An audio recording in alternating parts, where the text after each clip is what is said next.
जय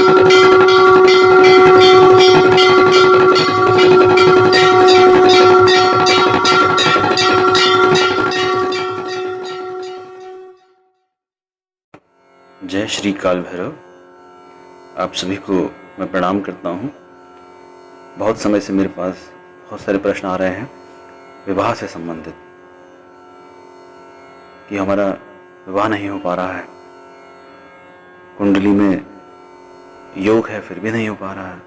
तो कुंडली के माध्यम से जब मैं उसका एनालिसिस करता हूँ तो उसका जो ग्रह दशा है, गोचर है, सप्तम स्थान है, सप्तमेश है, इन सब को देख के मैं बात करता हूँ।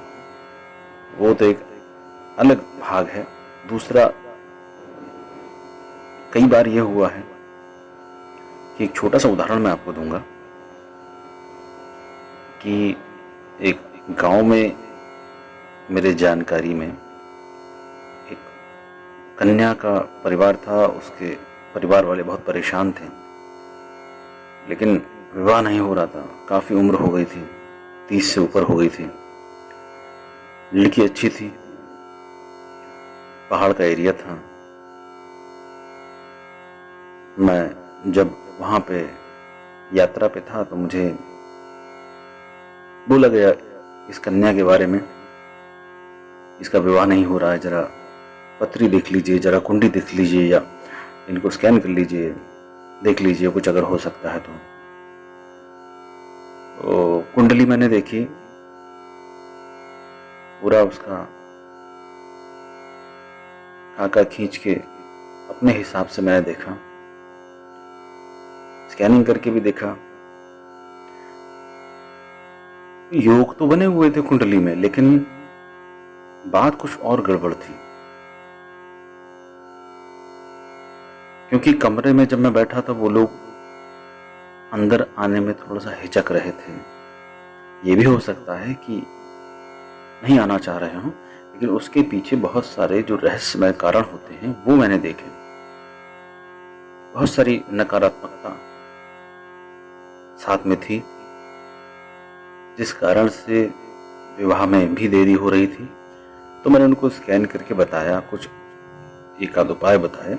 उसमें से जो मुख्य उपाय यह था कि उनको उनकी एनर्जी स्कैन करके सिर्फ व्यक्तिगत रूप से उनको मैंने बताया, इस सब के लिए नहीं कारगर होगा, व्यक्तिगत रूप से उनको मैंने बताया कि आपकी परेशानी आपके साथ लगी हुई निगेटिविटी है, नकारात्मकता है, बुरी शक्तियां हैं जो आपका विवाह नहीं होने देना चाह रही हैं। उसके लिए मैंने उनको एक चीज बताई। एक तो कन्या जो दुपट्टा अपना रोड पे लटकाती हुई चलती है वो ना लटकाए, अपने दुपट्टे का ध्यान रखें कि दुपट्टा उनका उनके साथ ही रहे, नीचे जमीन पे घिसटता हुआ ना चले। एक उपाय ये था। दूसरा ये था कि उनको अब नदी क्रॉस नहीं करनी थी। जब तक उनका विवाह नहीं हो रहा है तब तक उनको नदी क्रॉस नहीं करनी है। ये 2 उपाय करने थे। और तीसरा जो महत्वपूर्ण उपाय मैं आज आप सबके सामने शीघ्र विवाह हेतु लेने जा रहा हूं, अगर इसको श्रद्धा और विश्वास से करेंगे तो निश्चित तौर पे इसके परिणाम सकारात्मक मिलते हैं। और उनको भी जो मैंने ये सारी चीजें बताई, उपाय बताए, उनका एक निश्चित समय बताया कि आपका विवाह इस महीने के अंदर अंदर हो जाए। तो 6 महीने के अंदर अंदर उनके पास रिश्ते आने शुरू हो गए और उनका विवाह हो गया था, जो बहुत समय से, बहुत सालों से लंबित था। इसी सब चीज़ों के बारे में मैंने जो टोटके वाली जो वीडियो है उसके बारे में बात करी है कि कोई भी किताब से पढ़ के, कोई भी यूट्यूब से उठा के आप टोटका करेंगे तो कोई निश्चिंतता नहीं कि उसकी आपकी सफलता मिलेगी।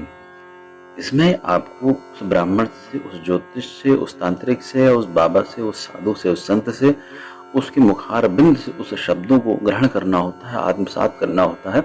तब आपके भीतर की जो नकारात्मकता है, जो नेगेटिव एनर्जी, वो बदलती है, ऑरा बदलता है।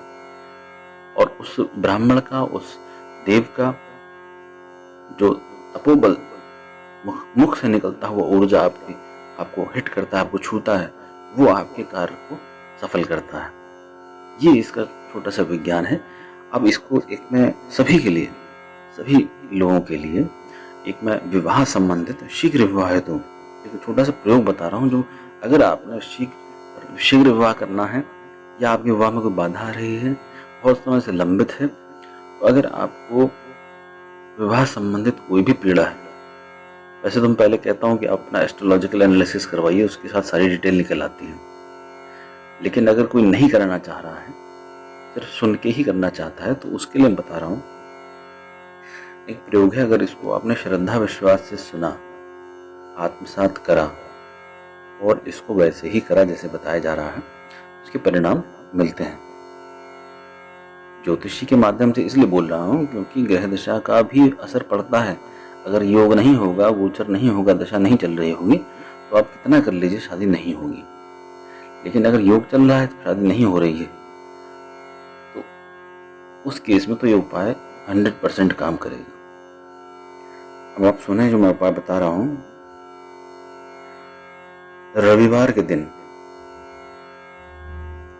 यानी संडे को आपने कुमारी कन्या का पूजन शुरू करके, ठीक है, उनको भोग इत्यादि अर्पित करके और मां भगवती दुर्गा कात्यायनी का पूजन करना है। धूप दीप नैवेद्य इत्यादि जो भी आपके पास साधन उपलब्ध हो, भाव से, प्रेम से, करुणा से, हृदय से जुड़ के उस देवी से, भगवती से अगर आपको जुड़ के जो भी आपको करना है वो आप करिए। और आपको 11 माला प्रातः काल इस मंत्र की करनी है। जो भी आपका गुरु जी द्वारा बताया हुआ बैठने का विधि विधान है, आसन कीलन है, अपना सुरक्षा मंत्र है, जो भी गुरु मंत्र है वो आप करने के बाद इसको आप करेंगे। 11 माला 11 दिन तक करना है, ठीक है। आप इसको 11 माला 21 दिन तक भी कर सकते हैं। इसका जो विधान है 11 माला 11 दिन तक करना है। और इसी बीच में ही कहीं ना कहीं बात बननी शुरू हो जाती है। न हो तो कम से कम इसको 21 दिन आप इसको कर सकते हैं, इस मंत्र की और ज्यादा एनर्जी बनाने के लिए। अब मैं मंत्र बोलता हूं।